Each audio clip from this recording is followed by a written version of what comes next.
We are right now in a very special video call with a special guest.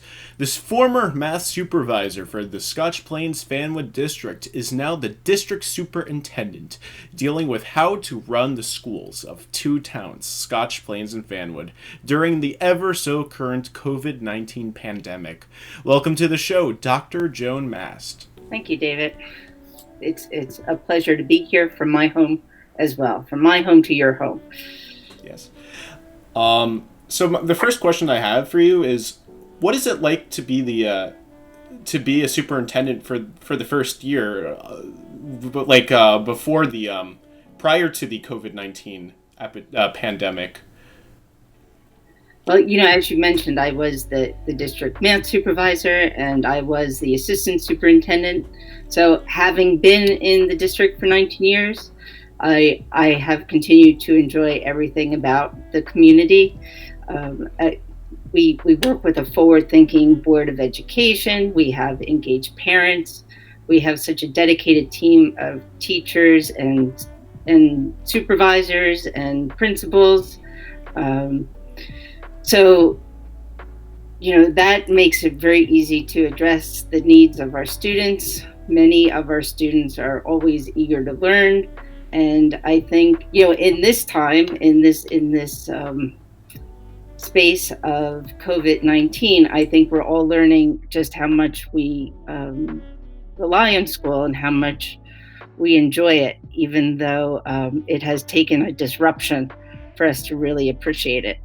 In my role, I just, I have the privilege of empowering my leadership team to create the best learning experiences possible for our students. And I've just been so impressed how we have gone from our brick and mortar buildings to this virtual school to keep learning moving forward.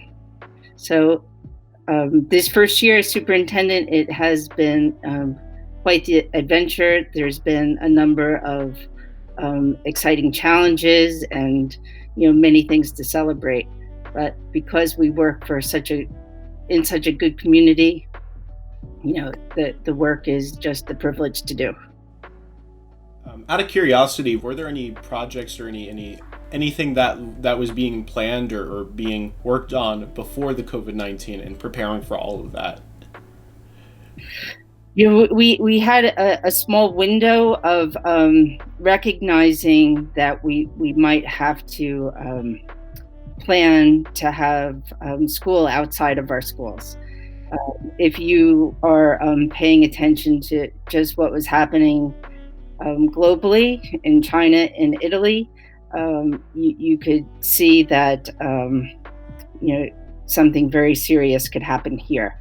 And the State Department of Education did send out notifications saying that you needed to have your policies in place for what we call home instruction.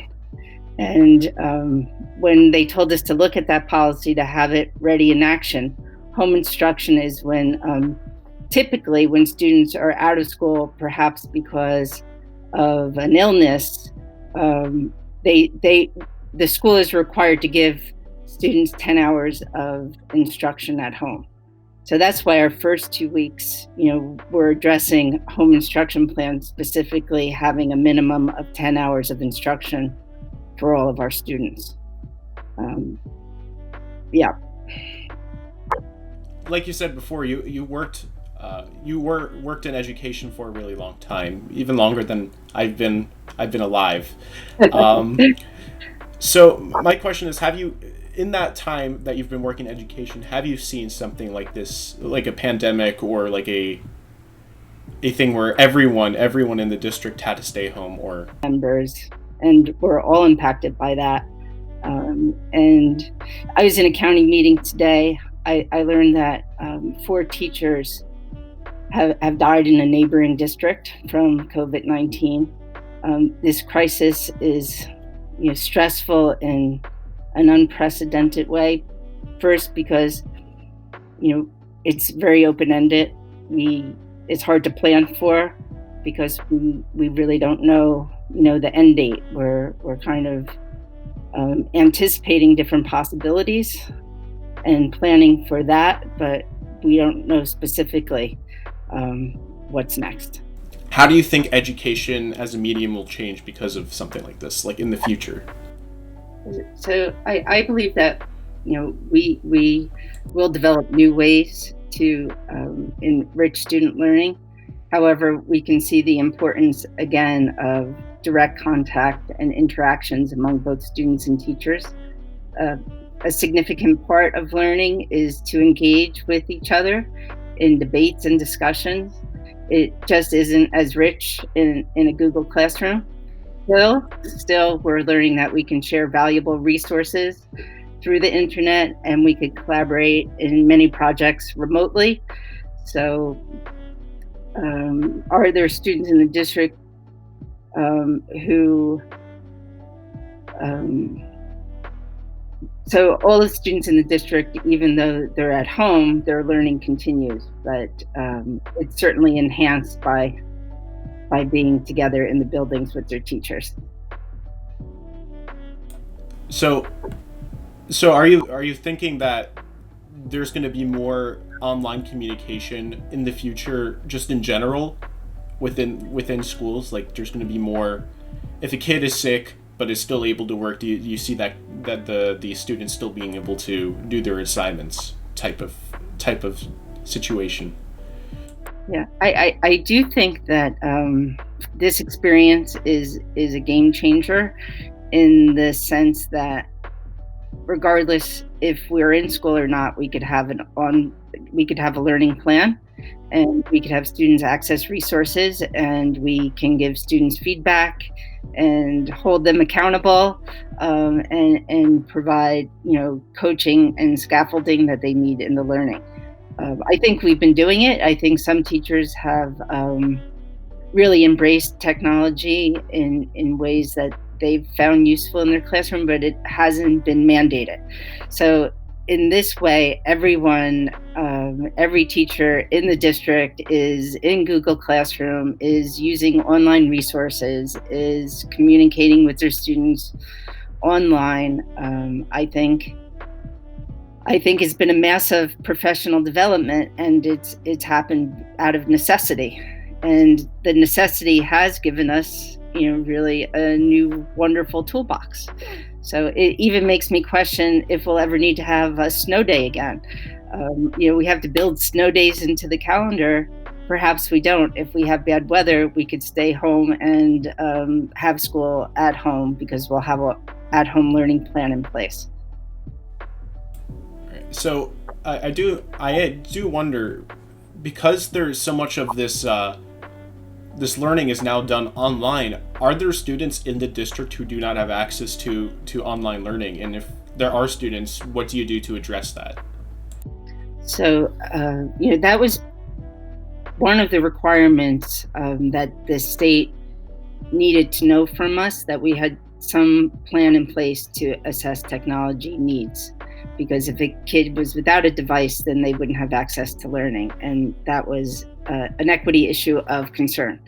So we started by surveying families to see who needed devices, and we distributed a number of devices to people who identified that need. In addition, we also made sure that people had access to Wi-Fi beyond what was on their phone plans. And if they needed their Wi-Fi access, we supported that.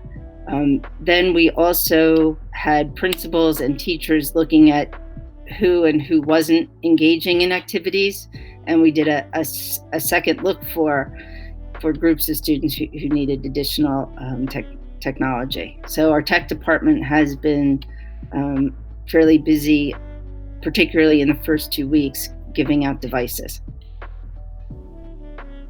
One thing I think that's very interesting is now I think students will be very tech savvy after all of this, because now they're the students who previously wouldn't have to use computers are now going to have to learn the ins and outs, and not just students but teachers too. Yeah, I think we're all learning new skill sets. I think that we we, the teachers, the educators, always think that students are kind of born at this point knowing technology, but we're recognizing that specific tools they benefit from our feedback on. I think students also often use devices like phones, where they might not be using laptops, and for projects that require looking at multiple documents, etc. I think some students are recognizing that they need something that is easier to manipulate than just their smartphone. So, if there is another emergency like this, where students have to be out of school for potentially months, what do you see this district doing differently in a situation like this than what they're doing right now? So as I think about that, schools have a number of drills that they're required to do, right? So we have fire drills, we have shelter in place types of drills. We have a whole series of things that we do given different possible emergencies.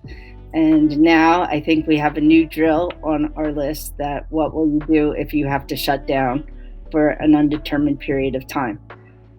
In this particular iteration, in very short turnover time, we needed to put an emergency plan in place that demonstrated that we had considered a number of factors for flex learning at home. We needed to submit that plan to the State Department, and it's actually posted on the website. So now we have a plan in place should we need to do this again in the future. And that plan was, a first draft of this particular phase. But I think we will be going back as a group of administrators and educators to learn from this experience. Should we have to do it again, that we'd be more ready, and we would take this experience to improve the plan for a future shutdown. So for my final question, I'd like to. I know you guys in the district have been very good about communication, especially on the websites and through calling individuals. But is there anything you would want families or students to know before the interview ends? No, I think that there are a couple of slogans that I've been hearing, that we are all in this together. I think that in this type of situation, many families, including our own educators, could be under additional stress, but we all have the common goal in mind, is to do what's very best for our students, for our children, and that anything we could do in working together in that way is what's first and foremost. So we're all accessible, certainly by email, certainly by things that are posted on the website. But we're very much committed to supporting each other, and I appreciate that. All right. As a senior, I'm very glad to have teachers and other education administrators like you, and I'd like to say thank you for serving and being there for students like me for the past 13, 14 years. So thank you very much. And with that is the end of my questions, and thank you for your time. You're welcome, David. Stay healthy. You too.